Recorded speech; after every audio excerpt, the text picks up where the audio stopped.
Olá, amigos! Estamos iniciando mais um Valorizando a Vida. Este programa que leva até vocês assuntos relacionados com a saúde, a família, a espiritualidade e o espiritismo. Será que nós somos responsáveis pelas nossas aflições? Débora Moraes vai nos falar sobre as causas de nossas aflições e nós convidamos vocês para acompanhar estas reflexões que ela vai nos trazer. Vejam, o que Kardec está querendo dizer aqui? Já no primeiro parágrafo, ele tira das nossas costas a capa da vítima e vem nos colocar no protagonismo das nossas existências, nos dizendo, em outras palavras, que o único responsável pela sua infelicidade, pela sua aflição, pela sua contrariedade ou pela sua felicidade, pelo seu equilíbrio, pela sua harmonia, é o próprio homem. Nós somos os construtores, nós somos os protagonistas, os artífices das nossas próprias histórias. Nós as construímos.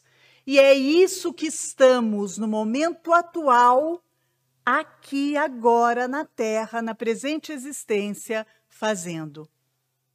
E se porventura estamos encontrando muita dor, muita contrariedade, muita dificuldade, salvo as que realmente dizem respeito às experiências do nosso muito ontem, cabe-nos perguntar qual a minha responsabilidade acerca da minha vida, o quanto de participação minha tem no que está me acontecendo.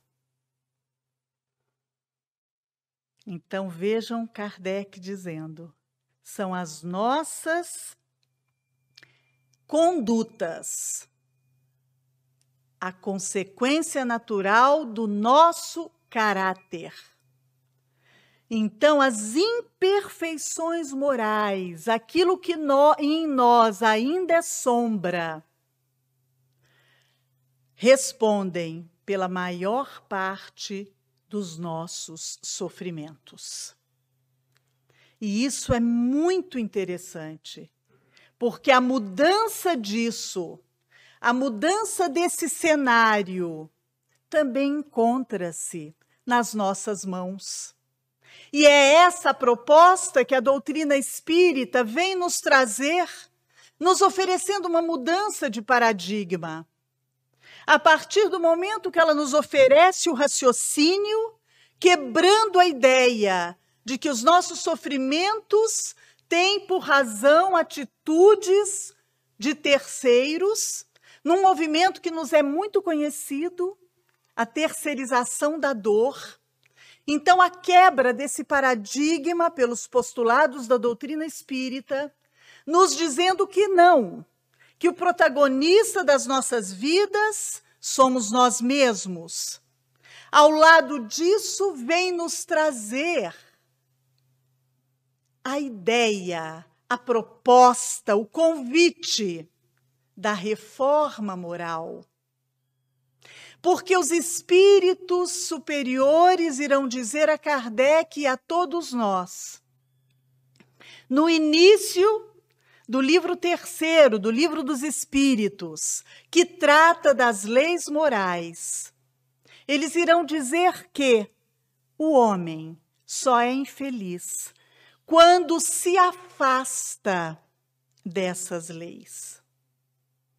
Então, à medida em que nos conscientizamos disso, na medida em que lançamos um olhar sobre nós mesmos, examinando as nossas aflições e o quanto nelas há da nossa participação direta no que tange as nossas imperfeições morais, e nos colocamos na postura daquele que quer verdadeiramente redirecionar essas veredas, refazer os seus caminhos, e se lança num estudo sério, sistemático, persistente das leis morais para além do âmbito intelectual, sentindo, porque o Espiritismo precisa ser bem compreendido, mas acima de tudo precisa ser bem sentido. E os seus postulados, os seus ensinamentos precisam transpor o aspecto da intelectualidade apenas e adentrar as dimensões do nosso psiquismo, das nossas emoções, das nossas sensibilidades. Aí sim, no esforço, porque vem uma outra assertiva aqui, quando Kardec diz que reconhece-se o verdadeiro cristão, o verdadeiro espírita cristão, pelos esforços que faz para domar as suas más inclinações. Então, nessa proposta, a criatura lança-se, esforçando-se, arregimentando o dínamo, que é a vontade humana, no sentido de pautar a sua vida de forma mais consentânea com as leis morais, nós vamos percebendo que grande parte das aflições, das vicissitudes que compunham as nossas vidas vão se apaziguando, vão serenando, e novas veredas mais equilibradas, mais harmônicas e, por que não dizer, mais felizes se abrem. E Kardec segue a nos dizer: quantos homens, no sentido do gênero humano, caem por causa de sua própria culpa? Quantos são vitimados pela sua imprevidência, pelo seu orgulho, pela sua ambição? Quantas pessoas arruinadas pela desordem, desânimo, má conduta, ou por não limitarem seus desejos? E é interessante, o codificador, ele era um educador por excelência. Então vejam o que ele traz: a imprevidência. A imprevidência é apanágio daquela criatura que não se organiza, que não planeja, que segue a vida, como diz a música, né? Deixa a vida me levar, sem formar planos, sem se organizar. Então, é aquela pessoa que recebe o salário no início do mês e o gasta no que lhe apraz. E antes que o mês termine, falta-lhe o necessário para suprir os compromissos, e a pessoa se aflige, se angustia: como vou fazer? E sai a buscar aqui e acolá. É uma aflição que poderia ser evitada com um pouco mais de previdência. E o que dizer da ambição? A criatura que gasta sua energia buscando galgar postos, adquirir projeção, prestígio social, bens amoedados a todo custo. Não estamos querendo dizer aqui que há mal em querer progredir, muito pelo contrário. A lei do progresso é também uma lei moral. O que nós estamos dizendo aqui é a ambição. É a criatura que investe as energias e, independente dos caminhos, dos degraus que terá que galgar e subir, às vezes adotando posturas antiéticas, antifraternas, contrárias à caridade, à lei de justiça, à lei de caridade, à lei de amor, se põe nessa busca frenética. E depois de décadas e anos, nessa busca e muitas vezes logrando alcançar os postos da ilusão, se vê no final da vida, cara a cara, com a realidade da desencarnação, e então exclama entre gemidos, suspiros e ais: se pudesse voltar, se pudesse retomar e fazer novamente, buscaria outros caminhos. E o que dizer da desordem? A criatura que caminha nos desvãos da desordem, da indisciplina, é aquela pessoa que a vida parece caminhar de cabeça para baixo. É incapaz de chegar no horário, nos seus compromissos, sequer é capaz de chegar aos compromissos. Não segue uma agenda, não segue planos. O compromisso é às 8, ele levanta-se 10 minutos antes, rapidamente se arruma, mas onde estão as chaves do carro? Onde está o passe do transporte coletivo?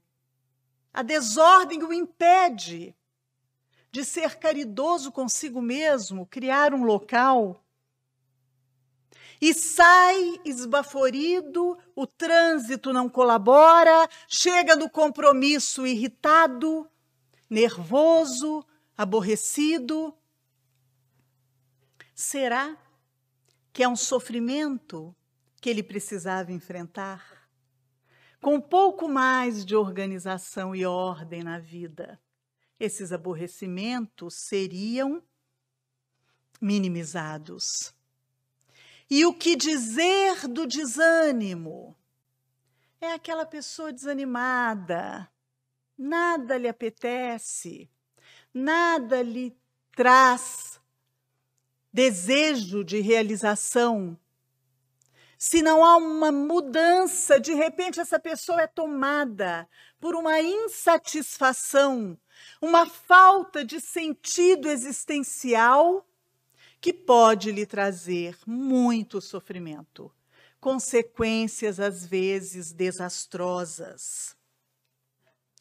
E os nossos temperamentos, o que dizer do temperamento forte, os temperamentos agressivos, coléricos? Então ouvimos a pessoa dizer: eu sou muito bom, até a 2ª página.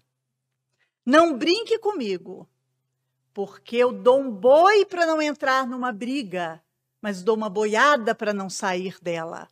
Não pise no meu calo, comigo é assim. O que é isso? Que frases são essas? Não é? A nossa proposta atual é de trabalharmos a paz em nós. Quanto sofrimento, quanto aborrecimento poderia ser evitado, poupado, com um pouco mais de autocontrole. Nós todos somos testemunhas pelos jornais, pelas mídias, de situações que começam, às vezes, com um bate-boca. Quando 2 temperamentos violentos, coléricos, se encontram e começa uma briga e aquilo vai assumindo níveis maiores, e quando a pessoa dá por si, às vezes já criou dor e sofrimento para si, para o outro, São as catástrofes que a gente vê no cotidiano de todas as cidades, grandes, médio e pequeno porte. Às vezes, o sofrimento se inicia na presente existência e avança para existências subsequentes. Será que esse sofrimento estava programado? Será que isso estava organizado na proposta reencarnatória dessas criaturas? Essas histórias de morte no trânsito, de brigas, né, entre casais, que um acaba agredindo e até matando o outro? Provavelmente não. É o que Kardec diz. Essas aflições são a consequência natural da nossa má conduta, da nossa imperfeição moral, não é? Quantas famílias, quantos pais sofrem as consequências de uma educação descuidada. Muitas vezes, não é? A consequência do seu comodismo em relação à educação dos filhos, respeitadas todas as particularidades do que tange a essa relação de pais e filhos. Mas nós sabemos que há muitas situações que promanam da falta de cuidado dos pais para com esses filhos. Será que toda relação afetiva conflituosa é coisa do passado? Volto a convidá-los, como convido a mim mesma, a questionar quanto de responsabilidade eu tenho nessa situação que estou enfrentando no momento atual, com o meu filho, meu cônjuge, meu pai, meu vizinho, meu chefe. É preciso que a gente avalie a própria ou as próprias aflições e que possamos nos questionar: o que eu posso fazer para modificar essa situação? É o que Kardec diz, não é? Que desse modo o homem é o autor de seus próprios infortúnios.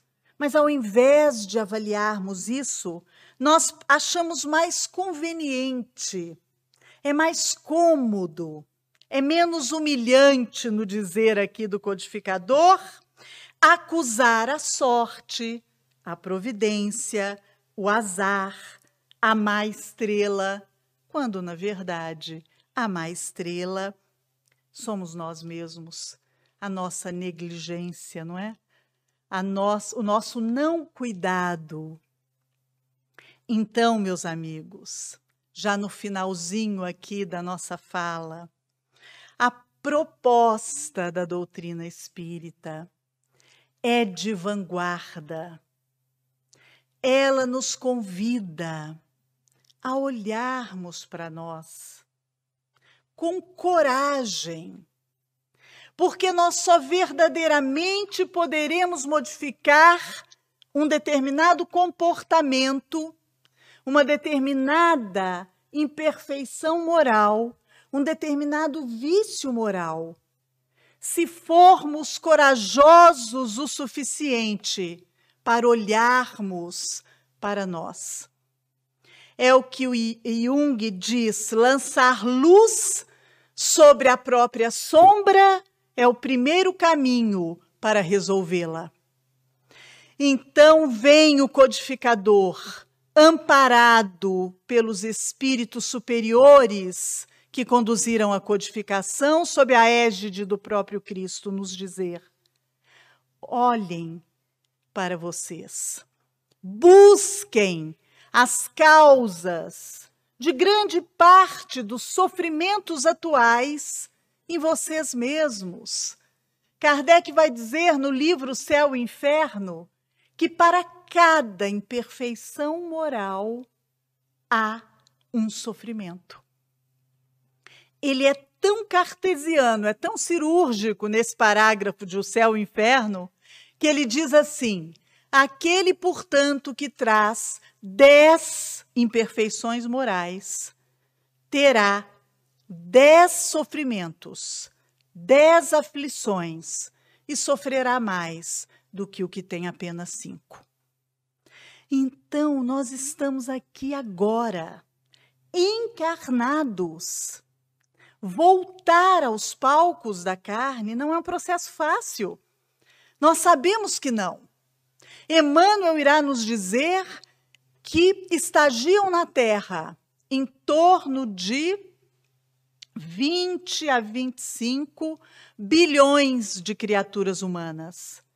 Desses 25, 20 estão desencarnados. Desses 28, 8 encarnados, 20 desencarnados. Então, há muito mais criaturas querendo voltar do que criaturas aqui encarnadas. E o que nós estamos fazendo? Não é? Será que estamos aproveitando a oportunidade da luta na carne para refazermos as nossas veredas, para que as nossas experiências do futuro sejam menos recheadas de aflições? Então, a proposta de renovação que é trazida pela doutrina espírita segue a nos fazer o convite. Que a gente possa acender essa chama que há em nós, do desejo de crescer, de progredir, de sairmos dessa experiência muito melhor do que quando aqui chegamos.